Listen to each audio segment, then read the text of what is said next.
Hello friends, मैं ऋषि आनंद आप लोगों का स्वागत करता हूं मेरे ऑफिशियल यूट्यूब चैनल पे जिसका नाम है वैदिक गणित।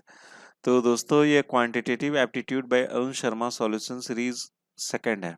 ठीक है, ये सीरीज नंबर सेकंड है जिसमें मैं आपको नंबर सिस्टम का सॉल्यूशन करवाऊंगा। और ये नंबर सिस्टम का पार्ट 4 चल रहा है। ठीक है, 3 पार्ट मैंने बनाकर और मेरे ये चैनल के प्लेलिस्ट में आप वहाँ पे जाओगे, नंबर सिस्टम का जो प्लेलिस्ट होगा वहाँ पे बाकी के 3 पार्ट आपको देखने को मिल जाएंगे, आप वहाँ से भी देख सकते हो। अदरवाइज आप नीचे डिस्क्रिप्शन बॉक्स है, वहाँ पर भी आप वहाँ से भी डायरेक्ट पिक करके देख सकते हो। ठीक है ना। तो फ्रेंड्स इस वीडियो में आपको क्वांटिटी एप्टीट्यूड जो कि कैट के लिए बुक है ये, और अरुण शर्मा के द्वारा लिखी गई ये बुक है। तो इसी बुक का आपको यहाँ पे सॉल्यूशन देखने को मिलेगा।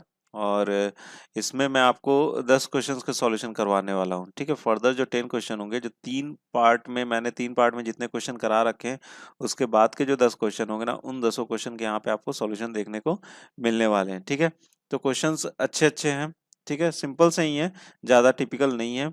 और ऐसे क्वेश्चन जो है ना, जिस तरह के क्वेश्चन मैं इसमें ले रहा हूँ, आपको फ्रिक्वेंटली एसएससी सीजीएल के एग्जामिनेशन में देखने को मिल सकता है, या फिर सीएचएसएल के एग्जामिनेशन में, या फिर सीपीओ के एग्जामिनेशन में भी देखने को मिल सकता है। ठीक है, बाकी कैट मैट जैट एग्जामिनेशन में आपको देखने को तो मिल ही सकता है। ठीक है, लेकिन अगर मैं बोलूँ आईबीपीएस बैंक पीओ क्लर्क और एसबीआई बैंक पीओ क्लर्क की बात करूँ, तो इस तरह क्वेश्चन वहाँ पे देखने को मिलते नहीं। लेकिन हाँ, इस जो चीज मैं यहाँ पे आपको बताऊंगा ना, हो सकता है इसका कंसेप्ट आप वहाँ पे यूज कर सकते हो। ठीक है, तो देखिए नॉलेज कभी बुरा नहीं होता। अगर आप आईबीपीएस बैंक पीओ क्लर्क का प्रिपरेशन कर रहे हो या फिर एसबीआई बैंक पीओ क्लर्क का एग्जामिनेशन प्रिपरेशन कर रहे हो, तो भी ये इस वीडियो को देख सकते हो, क्योंकि आप कुछ ना कुछ यहाँ पे गेन ही करोगे, कुछ आपको नुकसान होने वाला नहीं है।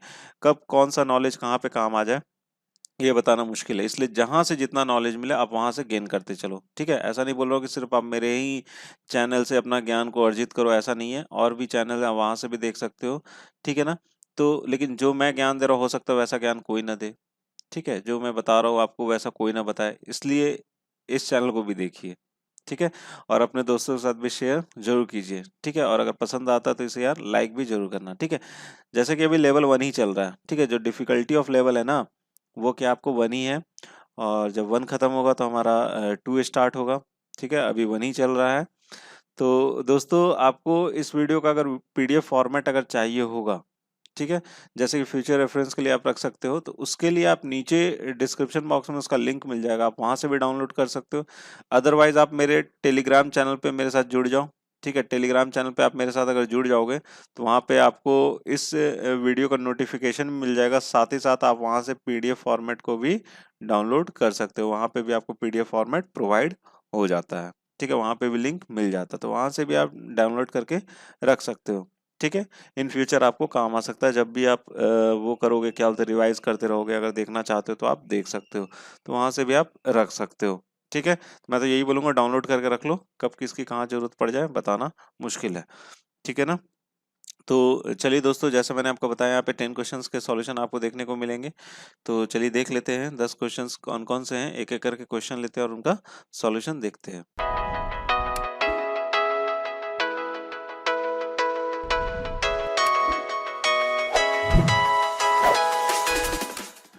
तो फ्रेंड्स पहला सवाल आपके स्क्रीन पर है। पहला सवाल क्या है, 4 bells ring at the intervals of 6, 8, 12 and 18 seconds। ठीक है, they start ringing together at 12 o'clock। After how many seconds will they ring together. ठीक है, देखिए ये जो क्वेश्चन है ना, ये काफी बार पूछा जाता है। आपको एसएससी का बात कर ले, या फिर रेलवे के एग्जामिनेशन का बात कर ली, या कोई भी स्टेट लेवल एग्जामिनेशन होता है वहां पूछ ले। देखिए नंबर सिस्टम ऐसा टॉपिक है ना, बहुत ही इंपॉर्टेंट टॉपिक है। मतलब किसी भी एग्जामिनेशन में पूछ लेते हैं इससे सवाल। ठीक है, और ये बेसिक नॉलेज है ना, ये सबको आना चाहिए। ठीक है, जब ये चीज आएगा तभी जाके आप इसके ऊपर का चीज कर पाओगे, क्योंकि ऐसे ही कंसेप्ट आपको बहुत जगह पे लगाने पड़ते हैं। तो ये टॉपिक जो, इसको छोड़ो मत, बहुत ध्यान से समझो, नहीं समझ में आता फिर से पढ़ो, लेकिन इस टॉपिक को एकदम छोड़ना नहीं है। बहुत लोगों को तकलीफ होती है इस टॉपिक में। ठीक है, देखो इसमें क्या बोल रहा है ना, कि ये क्वेश्चन बहुत ज्यादा इंपॉर्टेंट, ध्यान से समझिएगा। देखिए इसमें क्या बोल रहा है कि 4 बेल हैं जो कि बजते हैं 6 सेकंड, 8 सेकंड, 12 सेकंड और 18 सेकंड के इंटरवल पे। ठीक है, इतने के अंतराल पे वो क्या करते हैं, बजते हैं। ठीक है, दे स्टार्ट रिंगिंग। अब वो क्या हुए कि एक साथ वो 12 बजे बजे, एक साथ वो 12 बजे बजे हैं। आफ्टर हाउ मेनी सेकंड, तो कितने सेकंड के बाद फिर से वो साथ में बजेंगे। मतलब कहने का मतलब क्या है कि 12 बजे अभी वो सब साथ में बजे हैं, एक साथ बजे 12 बजे।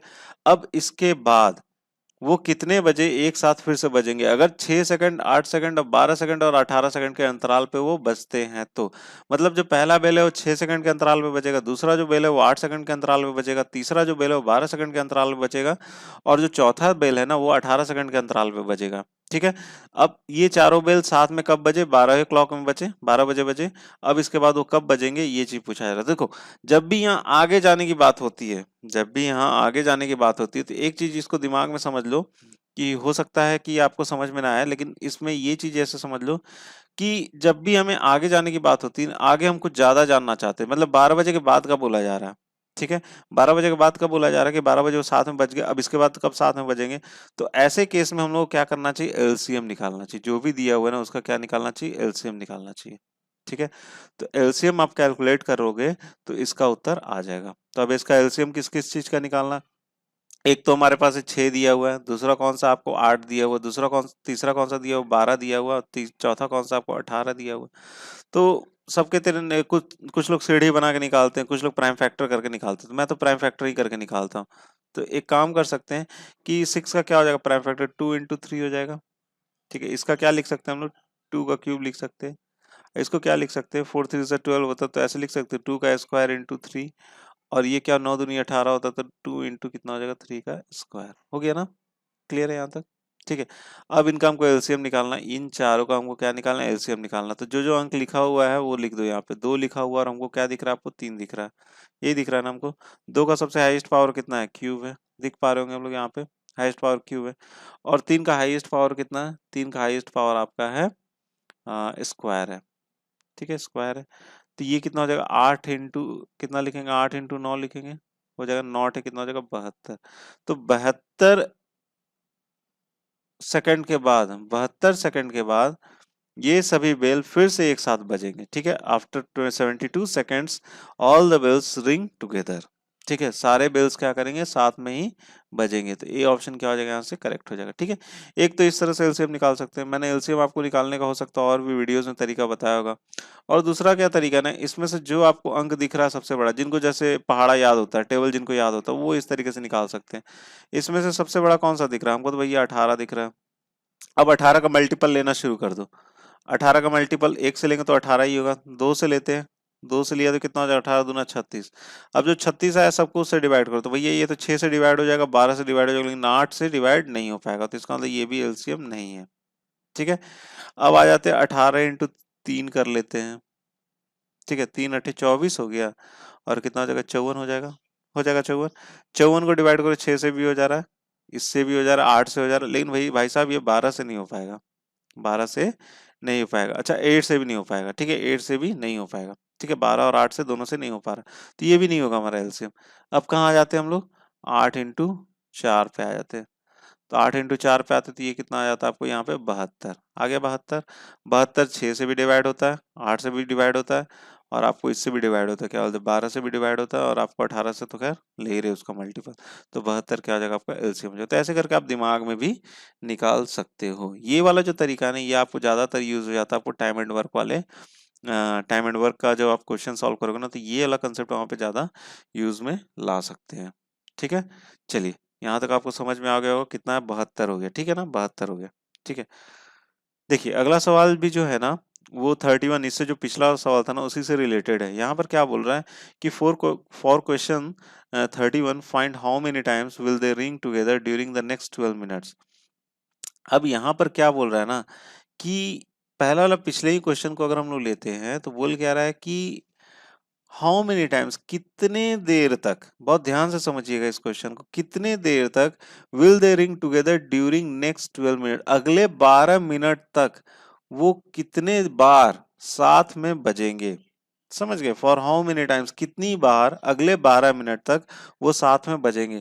तो एक चीज तो हमें अभी पिछले वाले सवाल से ये पता चल गया कि 12 सेकंड में वो साथ में बजेंगे, यही चीज है ना, 12 सेकंड में वो साथ में बजेंगे, मतलब 12 सेकंड के अंतराल पे वो सभी बेल एक साथ बजा करेंगे। तो यहाँ पर आपको क्या बोल रहा है, 12 मिनट बोल रहा है। मिनट को हमको किस में करना पड़ेगा कन्वर्ट, सेकंड में करना पड़ेगा। तो इसको कितना से गुना कर देंगे हम लोग, 60 से गुना कर देंगे। 60 से गुना कर दिया और कितना सेकंड में बचता है, 72 सेकंड में बचता है। 72 सेकंड से क्या कर देंगे हम, इसको डिवाइड कर देंगे। ठीक है, ये कितना हो जाएगा, 12 छक 72 हो गया, और ये कितने से आ जाएगा आपको, 10 से चला जाएगा। तो मतलब 10 बार वो अगले 12 मिनट तक साथ में बजेंगे। तो कौन सा ऑप्शन सही हो जाएगा हमारा, बी ऑप्शन क्या हो जाएगा, यहाँ से करेक्ट हो जाएगा। ठीक है फ्रेंड्स आई होप आपको ये क्वेश्चन समझ में आ गया होगा। दोनों क्वेश्चन एक ही थे, 31 और 32। उसी से रिलेटेड ऐसा सवाल भी आपसे पूछा जा सकता है। दोनों ही इंपॉर्टेंट है, दोनों सवाल देखने को आपको एग्जामिनेशन में मिल जाएंगे। ठीक है, अभी एनटीपीसी का एग्जाम होने वाला है, रेलवे वाला, उन सारे एग्जामों में बहुत फ्रिक्वेंटली ऐसे सवाल पूछे जाते हैं। ठीक है ना, चलिए देखते हैं, अगला सवाल देखते हैं। हाँ, अगला सवाल आपकी स्क्रीन पर है फ्रेंड्स। तो देखिए यहाँ पर क्या बोला है, find the unit digit of expression 125 to the power 813। उसके बाद कितना आपको 553 to the power 3703 and 4532 to the power कितना आपको 828। ठीक है, फिर से यूनिट डिजिट की कहानी आ गई यहाँ पे। तो एक चीज बताओ, मैं यहाँ पे आपको लिख के समझा देता हूँ थोड़ा। 125 टू द पावर कितना बोल रहा है, 813 बोल रहा है भाई साहब। ठीक है, और यहाँ पे मल्टीप्लाई है, यहाँ पर कितना आ रहा है, 553 टू द पावर कितना बोल रहा है, 3703 बोल रहा है भाई। और यहाँ पर कितना बोल रहा है, 4532 टू द पावर कितना बोल रहा है आपको, 828 बोल रहा है। ठीक है भाई, ये 813 है, ध्यान देना इसको, 813। ठीक है, देखो इसके ऊपर कितना ही पावर रख दो, हमेशा यूनिट डिजिट कितना होगा, 5 है ना यहाँ पे यूनिट डिजिट, तो 5 का क्या होगा, हमेशा 5 ही आएगा। तो भैया यहाँ घबराना नहीं है, 5 ही होगा। ठीक है, उसको हमको नहीं देखना। अब 3 है यहाँ पे, 3 की साइक्लिसिटी कितनी होती है, 4 होती है। तो देखो यहाँ पर कितना आपको है साइक्लिसिटी, अगर हम इसका निकालने जाए, 4 है, 4 से इसके लास्ट डिजिट को डिवाइड करो तो कितना बचेगा, 3 ही बचेगा। मतलब 3 टू द पावर कितना लेना पड़ेगा हमको, 3 ही लेना पड़ेगा। तो 3 तिया 9 तिया 27, मतलब 7 क्या हो जाएगा इसके यहाँ पे, यूनिट डिजिट हो जाएगा। क्लियर है यहाँ तक।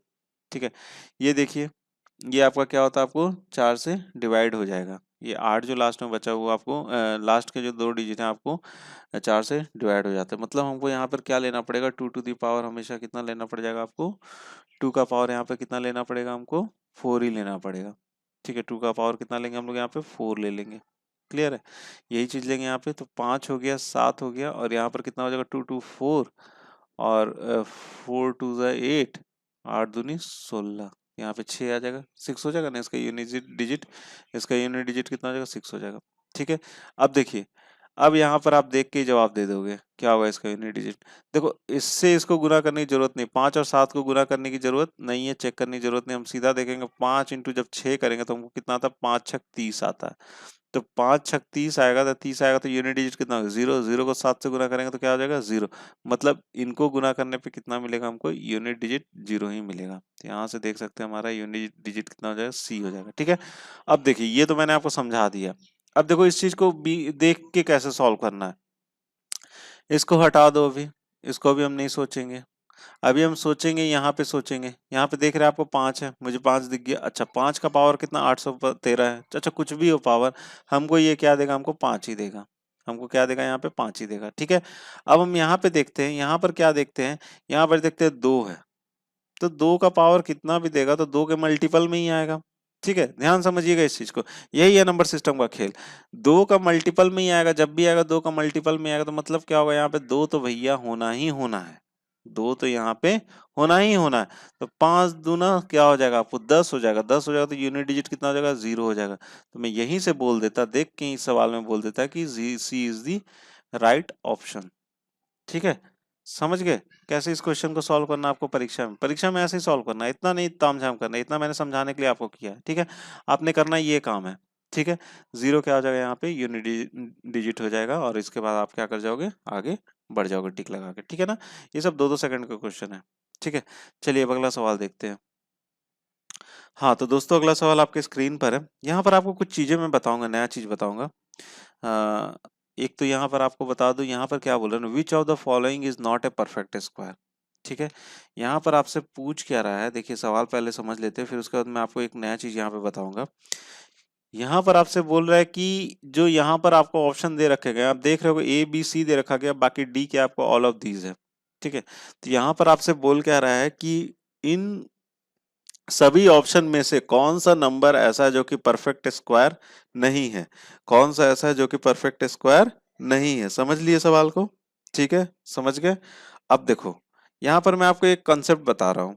जब भी हमसे पूछा जाता है कि परफेक्ट स्क्वायर कौन सा नहीं है, देखिए ये इतना बड़ा बड़ा अंक है, इतना का स्क्वायर याद करना मुश्किल है, ये सबके बस का बात नहीं है।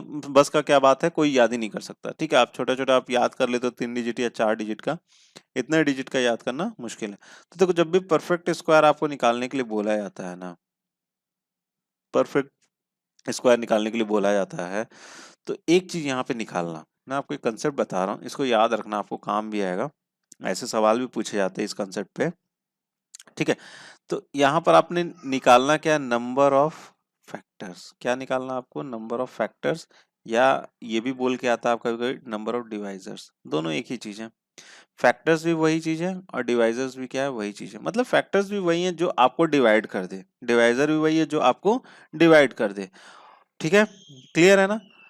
नंबर ऑफ फैक्टर्स निकालना या डिवाइजर निकालना। ठीक है, तो जब भी कोई नंबर ऑफ फैक्टर्स या डिवाइजर निकालना, तो जैसे हमारे पास एक नंबर है n, एक नंबर है, उसको करना क्या होता है कि हम लोग प्राइम फैक्टर्स में तोड़ देते हैं। अब प्राइम फैक्टर्स में अगर तोड़ देते तो प्राइम फैक्टर्स मेरा मान लो टूट के आ गया a to the power p into b to the power q, c to the power r and d to the power s।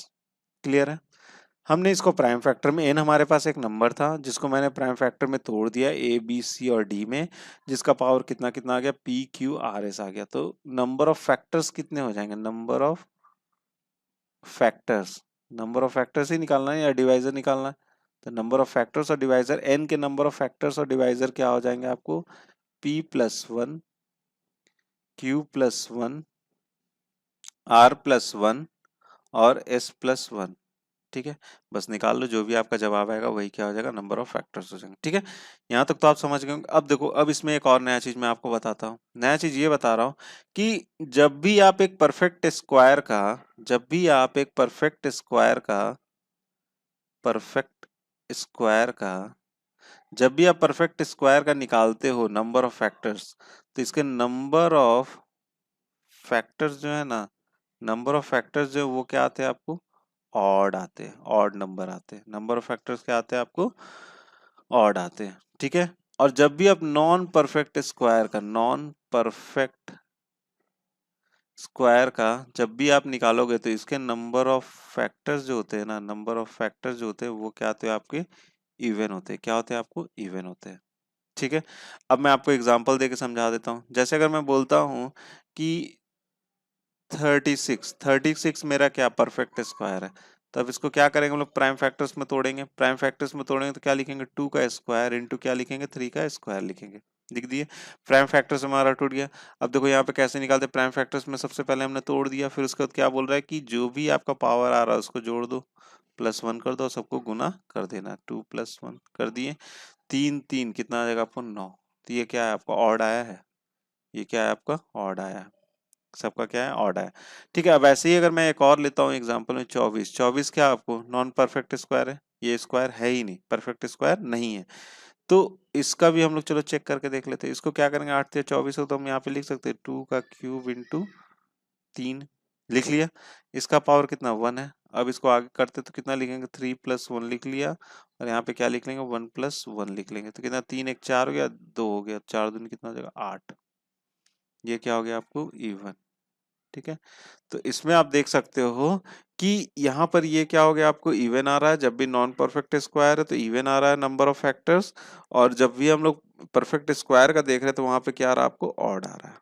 ठीक है, तो ऐसे करके आप चेक कर सकते हो। तो यही चीज आपको यहाँ पे करना है, यही चीज इस सवाल में भी आपको करना है कि अगर अगर ये ऑड आ जाता है तो वो नंबर मेरा क्या है, परफेक्ट स्क्वायर है। अगर इवन आ जाता है तो वो नंबर मेरा क्या है, नॉन परफेक्ट स्क्वायर है। ठीक है, परफेक्ट स्क्वायर है ही नहीं। नॉन परफेक्ट स्क्वायर का मतलब यही कि परफेक्ट स्क्वायर नहीं है, नॉट परफेक्ट स्क्वायर। ठीक है, नॉन नहीं लिखी यहाँ पे नॉट कर लीजिए इसको, नॉट परफेक्ट स्क्वायर। ठीक है, तो आप इसमें सबसे चेक करना, तो सभी क्या आपके यहाँ पे परफेक्ट स्क्वायर नहीं है, सभी क्या आपके नॉट परफेक्ट स्क्वायर है। तो इसका जवाब क्या होगा, आपको डी होगा। आप ये चेक करके देख लेना। ठीक है, प्राइम फैक्टर्स में तोड़ना, फिर उसका चेक करके देख लेना, तो इसमें से डी ही आपका क्या होगा, सही ऑप्शन होगा। क्लियर है ना? ऑल ऑफ दिस, कोई भी यहाँ पे परफेक्ट स्क्वायर नहीं है। ठीक है, चलिए अब अगला सवाल देखते हैं अब हम लोग। हाँ तो फ्रेंड्स, अगला सवाल आपकी स्क्रीन पर है। अगला सवाल क्या है कि which of the following can never be ending of perfect square. ठीक है, इसमें से क्या बोल रहा है कि विच ऑफ द फॉलोइंग, इसमें से कौन सा जो कि कभी भी एंडिंग ऑफ परफेक्ट स्क्वायर, कोई भी परफेक्ट स्क्वायर नहीं होगा, परफेक्ट स्क्वायर का एंड नहीं है। कौन सा ऐसा अंक है जो कि परफेक्ट स्क्वायर का एंड नहीं है। ठीक है, तो देखिए पहला ऑप्शन में जाते हैं, ऑप्शन के थ्रू ही चल जाते हैं। ए को अगर आप देखोगे तो ए में क्या आपको एंडिंग में आपको 6 है। तो देखो ना, एंडिंग में अगर हम लेते हैं 36, 36 तो मेरा क्या होता है, परफेक्ट स्क्वायर होता है। इसका मतलब क्या है, ये आपको एंड हो सकता है, 6 जो हो सकता है वो एंड हो सकता है। तो ये क्या हो जाएगा, आपका सही उत्तर नहीं होगा। ठीक है, डबल जीरो अगर एंड में हो तो वो भी तो परफेक्ट स्क्वायर हो सकता है, एकदम हो सकता है। कैसे नहीं हो सकता है, देखो जैसे 100, 100 भी तो मेरा क्या आपको परफेक्ट स्क्वायर है, तो मतलब ये भी परफेक्ट स्क्वायर का एंड हो सकता है। तो ये भी सही उत्तर नहीं है। चलिए आ जाते हैं यहाँ पे, x इंटू एक्स कितना है, 0 है, which where x is the natural number, कोई भी नेचुरल नंबर है। ठीक है, तो देखिए कभी भी ये 000 होता है ना, वो कभी परफेक्ट स्क्वायर नहीं होता है। अब कैसे बोलेंगे आप, जैसे आप यहीं पे देख लो कि 1000, 1000 मेरा क्या परफेक्ट स्क्वायर है, 1000 मेरा परफेक्ट स्क्वायर नहीं है। ठीक है ना, तो इसका मतलब क्या हमारा कि ये 1000 जो है आपको परफेक्ट स्क्वायर नहीं होगा। ये एंड कभी भी नहीं हो सकता, 3 जीरो अगर हो तो ये एंड नहीं हो सकता है। तो ये इसका सही उत्तर कौन सा हो जाएगा, आपको सी हो जाएगा। ठीक है, 1 हो सकता है, जैसे 81, 81 क्या है आपको परफेक्ट स्क्वायर, तो ये हो सकता है। मतलब सही उत्तर हमारा क्या है, एक्स और 000 जो दे रखा है हमारा, यही सही क्या है, उत्तर है। क्लियर है ना। चलिए देखते हैं अब अगला सवाल, देखते हैं अब हम लोग। तो दोस्तों अगला सवाल आपकी स्क्रीन पर, अगला सवाल क्या है, the LCM of 5, 8, 12 and 20 will not be a multiple of.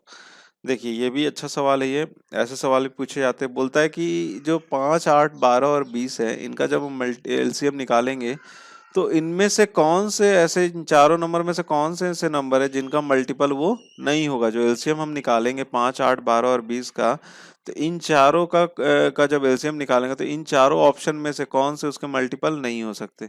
देखिए इसको देख के अगर जवाब बताना तो देख के आप जवाब बता सकते हो, बाकी आप कैलकुलेशन भी कर सकते हो। देखो इसका जवाब कितना होगा, आपको बी होगा। मैं ऐसे ही देख के इसका बता देता हूँ जवाब आपको, इसका आंसर क्या होगा, आपको बी होगा। अब मैंने ऐसा कैसे सोचा, देखिए हमारे पास 4 ऑप्शन दे रखे गए। एक तो आपको एलसीएम बोला जा रहा है, एलसीएम निकालने बोला जा रहा है 5, 8, 12 और 20 का। ठीक है, अब मैंने ऐसा कैसे सोचा कि इसका जवाब बी कैसे होगा, ये भी चीज आपको बता देता हूँ। देखो यहाँ पर क्या आपको 5 दे रखा, तो 5 तो आपको हो गए। जैसे कि एलसीएम का हम लोग मतलब जानते हैं, एलसीएम का मतलब क्या होता है, लिस्ट कॉमन मल्टीपल। ठीक है, मतलब इनका ऐसा नंबर निकालो जो कि सबसे क्या हो जाए, डिवाइड हो जाए। तो देखो 5 से तो डिवाइड हो ही जाएगा। ठीक है, 8 से भी डिवाइड, जब उसका मल्टीपल है तो ऑब्वियस सा बात है, इनमें से किसी भी नंबर से क्या हो जाएगा, वो डिवाइड हो जाएगा। तो 8 से भी वो डिवाइड हो ही जाएगा, तो मतलब ये भी कट गया और ये भी कट गया। ठीक है, अब बोलेंगे आप कि 3 कैसे आएगा। 3 देखो ना यार, यहाँ पे छुपा हुआ है।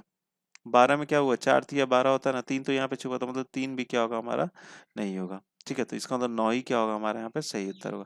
बाकी आप निकाल सकते हो, इसका एलसीएम अगर निकालना चाहते हो निकाल सकते हो। 5 है आपको, फिर क्या आपको 8 है, फिर आपको क्या 12 है, फिर उसके बाद आपको क्या है 20 है। तो 5 का कितना हो जाएगा, 5 लिख लिया हमने, 5 टू द पावर 1। यहाँ पर क्या लिख सकते हैं, 2 टू द पावर क्यूब, और यहाँ पे 4 थी 12 लिख सकते हैं 2 का स्क्वायर इंटू 3, और यहाँ पे क्या 5 चौक 20 हो गया ना, तो यहाँ पे लिख सकते हैं 2 का स्क्वायर इंटू 5। ठीक है, कौन कौन से नंबर है यहाँ पे हमारे, कौन, एक तो हमको दिख रहा है 2 दिख रहा है, एक तो 3 दिख रहा है, और तीसरा कौन सा दिख रहा है आपको, 5 दिख रहा है। 2 का हाईएस्ट पावर कितना है, 3 है। 3 का हाईएस्ट पावर कितना है, 1 है। 5 का हाईएस्ट पावर कितना आपको, 5 का हाईएस्ट पावर आपको है 1 है। क्लियर है, 5 का भी हाईएस्ट पावर कितना 1 ही है। तो 5 दिए ये 8, 8 हो गया, 8 में 40 कितना हो जाएगा, 120 हो जाएगा। अब देख लो 120 को डिवाइड करो तो डिवाइड हो रहा है 9 से, नहीं हो रहा ना, तो इसका मतलब सही उत्तर क्या हमारा बी है, मल्टीपल नहीं हो सकता। क्लियर है ये। चलिए अब अगला सवाल देखते हैं। हाँ तो दोस्तों अगला सवाल आपकी स्क्रीन पर है, find the number of divisors of 720 including 1 and 2, 1 and 720, 720 itself. ठीक है, तो इसमें आपको डिवाइजर बताना, नंबर ऑफ डिवाइजर बताना है, मतलब नंबर ऑफ फैक्टर्स बताना। अभी अभी मैंने आपको उसका फॉर्मूला बताया, क्या फॉर्मूला बताया था कि n अगर हमारे पास एक नंबर है, उसको हमने तोड़ देना है प्राइम फैक्टर्स में। तो प्राइम फैक्टर्स में जब हमने तोड़ा तो एक तो आ गया आपको प्राइम फैक्टर a आ गया, जिसका पावर क्या हो गया, p हो गया। फिर आ गया आपको b आ गया, जिसका q हो गया। फिर C आ गया जिसका R हो गया, और फिर D आ गया जिसका क्या हो गया, S हो गया। तो नंबर ऑफ फैक्टर्स इसके क्या हो जाएंगे, नंबर ऑफ डिवाइजर्स क्या हो जाएंगे इसके, P+1, Q+1, और यहाँ पर कितना हो जाएगा, R+1, और क्या हो जाएगा, S+1। ठीक है, चलिए अब निकाल लेते हैं। 720 को भी हम लोग उसी तरह प्राइम फैक्टर से तोड़ देते हैं। 720 हो जाएगा। 720 को कितना लिख सकते हैं, इसको ऐसे लिख सकते हैं, 8 इंटू नॉट है 72 होता है ना, 90। ठीक है, यहाँ पे लिख लिया हमने 2 का क्यूब, अभी अभी फिलहाल लिख लिया इतना। और यहाँ पर 90 में कितना लिख सकते हो, 90 में कितना लिख लोगे, 9 इंटू 10 लिख सकते हैं ना। ठीक है, ये हो गया आपको 2 का क्यूब, 3 का स्क्वायर, और ये जगह 2 5 जा 10 होता है ना, 2 5 हो गया। ठीक है, और इसको कैसे लिख सकते हो, 2⁴ इंटू 3 का स्क्वायर इंटू 5, आ गया 5⁴ हो गया। सब प्राइम फैक्टर टूट गए भैया। ठीक है, प्राइम फैक्टर सारे क्या हो गए यहाँ पे, टूट गया। अब हमने करना क्या है, सबको जोड़ देंगे। यहाँ पे क्या लिखेंगे हम लोग, 4+1, फिर क्या लिखेंगे 2+1, और यहाँ पर कितना लिख लेंगे 1+1। क्लियर है भैया, ये हो जाएगा 5, ये हो जाएगा 3, और ये कितना हो जाएगा 2, 5 दूना 10, 3 तिया 30, कितना हो जाएगा 30। तो 30 क्या हो जाएंगे हमारे, नंबर ऑफ फैक्टर्स हो जाएंगे, डिवाइजर हो जाएंगे। ठीक है, एक नया चीज आपको और यहाँ पे सिखा दूं कि यहाँ पर क्या बोल दिया ना आपको, यहाँ पर की एक चीज, यहाँ पर एक स्टेटमेंट दिया गया, इंक्लूडिंग 1 and 720, इंक्लूडिंग 1 and 720। ठीक है, लेकिन ये सवाल जो है ना, ये सवाल ऐसे पूछा जाता है, एक्सक्लूडिंग 1 and 720। अगर ऐसे सवाल ये पूछा जाता है, ऐसे सवाल ये पूछा गया है, पूछा जाता है क्या, ऐसा सवाल पूछा गया है, अगर लिखता है एक्सक्लूडिंग 1 and 720, तो उस केस में आप क्या करोगे। ठीक है, इसमें तो बोला था इंक्लूडिंग 1 and 720, तो आपने तुरंत से उत्तर निकाल दिया, कितना हो जाएगा इसका 30 हो जाएगा। लेकिन जब बोलता है कि एक्सक्लूडिंग 1 and 720, तो उस केस में करना क्या है, जो भी आपका 30 आया, ठीक है 30 आया ना इसका नंबर ऑफ फैक्टर्स, उसमें से एक्सक्लूड करने बोल रहा है 1 और 720 को, तो मतलब कितना, एक इधर हो गया, 2 इधर हो गया, तो 2 यहाँ से क्या कर देंगे हम लोग, माइनस कर देंगे, कितना आ जाएगा जवाब यहाँ से 28। तो 28 क्या हो जाएगा इसका सही उत्तर हो जाता, अगर बोलता है एक्सक्लूडिंग 1 and 720। ठीक है, मैंने एक ही सवाल में आपको 2 सवाल बता दिए जो पूछे जाते हैं फ्रिक्वेंटली एग्जामिनेशन में। ठीक है, तो 28 क्या हो जाता, तब इसका उत्तर हो जाता। अभी इसका उत्तर कितना होगा, 30 होगा इस सवाल का। ठीक है, चलिए अब अगला सवाल देखते हैं। The LCM of 16 minus x square and x square plus x minus 6। ठीक है, इसका क्या निकालना हम लोगों को, इसका हम लोगों को निकालना है एलसीएम निकालना है। किसका किसका निकालोगे, दो एल्जेब्राइक इक्वेशन दे रखे गए, एक तो दे रखा गया हमको 16 माइनस एक्स स्क्वायर, कौन सा एक इक्वेशन है 16 माइनस एक्स स्क्वायर, और दूसरा एक्सप्रेशन कौन सा दे रखा गया, x square plus x minus 6। तो इनका हमको क्या निकालना है, इनका हमको निकालना है एलसीएम। ठीक है, तो चलिए सबसे पहले इसको हम लोग तोड़ लेते हैं। तो यहाँ पर कितना है 16 माइनस एक्स स्क्वायर, ठीक है, और दूसरा क्या हमारा x square plus x minus 6। ठीक है, चलिए इसको हम लोग भी तोड़ लेते हैं फैक्टर्स में। तो फैक्टर्स में जब तोड़ेंगे तो इसको मैं लिख सकता हूँ 4 माइनस एक्स, और कितना लिख लूंगा यहाँ पे मैं इसको 4 प्लस एक्स। ठीक है ना, ये x square minus y square के फॉर्म में, a square minus b square के फॉर्म में भी बोल सकते हैं इसको। तो कितना हो जाएगा, ए प्लस बी और ए माइनस बी हो जाएगा ना, हाँ हो जाएगा, एकदम हो जाएगा। तो यहाँ पर क्या है, इसको भी चलो तोड़ देते, एक्स स्क्वायर, यहाँ पे मैंने लिख लिया 3x माइनस 2x लिख लिया, और यहाँ 6 हो गया, तो यहाँ पर कितना लिख सकते हैं, प्लस ले लेते हैं। ठीक है, अब इन दोनों को जोड़ोगे तो प्लस एक्स आएगा, गुना करोगे तो कितना आ जाएगा आपको, -6 आ जाएगा। ठीक है, ये हो जाएगा आपको x+3, और क्या हो जाएगा आपको x-2, और यहाँ पर कितना आपको 4 माइनस एक्स, और क्या आ जाएगा आपका 4 प्लस एक्स। तो जब इसका एलसीएम निकालने बोला जाएगा, तो इसका एलसीएम जो होगा ना, इसका एलसीएम हो जाएगा आपको 4 minus x into 4 plus x, और क्या हो जाएगा आपको x+3 और x-2, यही क्या हो जाएगा इसका एलसीएम हो जाएगा, यही इसका क्या हो जाएगा आपको एलसीएम हो जाएगा। तो आप देख लें ऐसा कोई ऑप्शन है क्या, तो पहला वाला भी ऐसा कोई ऑप्शन नहीं है, दूसरा वाला भी नहीं है, और ये तीसरा वाला भी नहीं है। तो इसका जवाब कौन सा हो जाएगा आपको, none of these. None of these क्या हो जाएगा इसका सही उत्तर हो जाएगा, एलसीएम क्या होगा इसका, यही होगा एलसीएम। क्लियर है बात। ठीक है, चलिए अब अगला सवाल देख लेते हैं। हाँ तो दोस्तों अगला सवाल आपके स्क्रीन पर, अगला सवाल क्या है कि G C D of X square minus 4 and X square plus x minus 6 is, तो इनका हमको क्या निकालना, जीसीडी निकालना, मतलब क्या निकालना, ग्रेटेस्ट कॉमन डिवाइजर। ठीक है, क्या निकालना, ग्रेटेस्ट कॉमन डिवाइजर निकालना है, या आप बोल सकते हैं इसको HCF, both are same thing, कोई अंतर नहीं है दोनों में। ठीक है सॉरी। तो यहाँ पर भी चलिए इसको हम लोग प्राइम फैक्टर से तोड़ लेते हैं, फिर उसका निकाल लेंगे। यहाँ पर क्या लिखेंगे, आपको एक्स स्क्वायर माइनस 4 और एक कौन सा आपको x square plus x minus 6।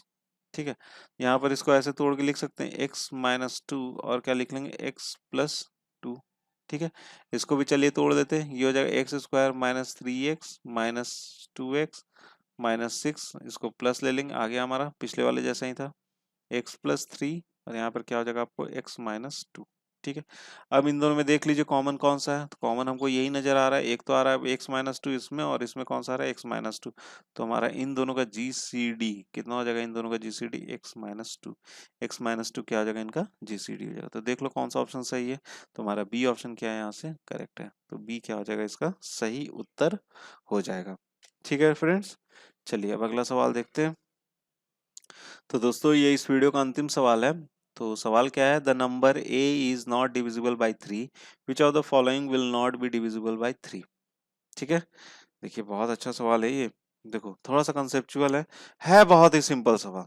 ठीक है, मैं ये एक चीज बता दूं, बहुत ही सिंपल सवाल है ये। ठीक है ना, यहाँ पर आपको बोल क्या रहा है कि एक नंबर है a जो कि 3 से डिविजिबल नहीं है। ठीक है, ए एक नंबर है जो कि 3 से डिविजिबल नहीं है, तो बोल क्या रहा है कि which of the following will not be divisible by 3। तो नीचे जो 4 ऑप्शन दे रखे गए हैं इसमें से आप बताइए मुझे कि कौन सा ऑप्शन डिविजिबल नहीं है 3 से, कौन सा ऑप्शन डिविजिबल नहीं है 3 से। देखिए जब यहाँ पर एक शब्द बोला गया है कि A is not divisible by, A is not divisible by B, मतलब क्या बोला जा रहा है कि ए को हम लोग 3 से डिवाइड नहीं कर सकते। तो इसका कहने का मतलब क्या है कि जब हम ए को 3 से डिवाइड करते हैं तो ये कभी भी हमको रिमाइंडर जो है वो 0 के बराबर नहीं मिलता है। इसका मतलब यही हुआ ना कि a को जब हम 3 से डिवाइड करते हैं तो हमको रिमाइंडर जो है वो 0 के बराबर नहीं मिलता। अगर 0 के बराबर मिल जाता तो हम यहाँ पे बोलते a इज डिविजिबल बाई 3, लेकिन अभी हम क्या बोल रहे हैं, a is not divisible by 3 because remainder doesn't give 0।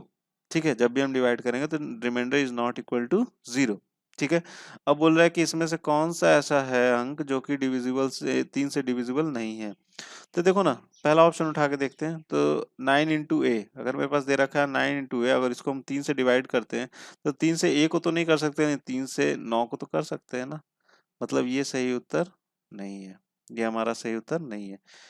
2 into ए, तो देखो पहले ही से ए को बोल रखा गया कि 3 से डिवाइड नहीं कर सकते हैं, यही बोला गया ना कि 3 से डिवाइड ए को नहीं कर सकते, डिविजिबल नहीं है, और 2 भी डिविजिबल नहीं, 2 हमारा क्या है 3 से छोटा है, तो सही उत्तर हमारा कौन सा हो जाएगा, आपको बी हो जाएगा। ठीक है, बाकी भी चलो चेक करके दिखा देता हूँ। यहाँ पर क्या 18 इंटू ए बोला गया है, तो 18 इंटू ए बटे में क्या करोगे 3 करोगे तो 3 से डिवाइड हो जाएगा, 3 छक 18 हो जाएगा। यहाँ पे वही कहानी है, 24 इंटू ए को अगर हम 3 से डिवाइड कर दे 3 अठे क्या दे देगा 24 देगा, अभी भी डिविजिबल है। मतलब क्या है कि बी ऑप्शन जो है हमारा डिविजिबल नहीं है। ठीक है, तो इसका सही उत्तर कौन सा हो जाएगा, बी इसका क्या हो जाएगा, सही उत्तर हो जाएगा। ठीक है दोस्तों, तो दोस्तों मैं यही आशा करता हूं कि आपको ये वीडियो बहुत ही अच्छा लगा होगा। ठीक है, और कितना अच्छा लगा है ना, ये आप मुझे एक्सप्रेस करके कमेंट बॉक्स में जरूर से जरूर बताना। ठीक है, कितना अच्छा लगा ये आप मुझे अपनी अच्छाई दिखाओ। ठीक है, ये नीचे अपने कमेंट बॉक्स में कमेंट करके जरूर से जरूर बताओ, और यह शेयर करो, जितना कर सकते हो शेयर करो अपने दोस्तों के साथ, कि जो उससे शेयर करने से वही बेचारे इसका लाभ उठा पाएंगे। और यार सब्सक्राइबर बढ़ाओ मेरे, इतने कम सब्सक्राइबर में कैसे चलेगा, कुछ तो सब्सक्राइबर बढ़ाओ। ठीक है, तो सब्सक्राइबर भी बढ़ाओ जितना हो सकता है, और जितने तुम्हारे ग्रुप हैं सब जगह इसको बोलते ना वायरल कर देना, वैसे वायरल कर दो। ठीक है, तो फ्रेंड्स कमेंट बॉक्स में कमेंट करके जरूर बताइएगा कैसा लगा आपको ये वीडियो, और डिस्क्रिप्शन बॉक्स पे से इस वीडियो का पीडीएफ फॉर्मेट भी आप डाउनलोड करके रख लीजिएगा अपने पास रेफरेंस के लिए। ठीक है, बाकी आप तो यूट्यूब से भी डाउनलोड करके रख ही सकते हो इस वीडियो को। ठीक है, जैसा आपको ठीक लगे आप वैसा कीजिएगा। तो चलिए दोस्तों खत्म करते हैं, ये इस वीडियो का अंतिम सवाल था। और at last, thank you so much for watching my video, and best of luck for your future.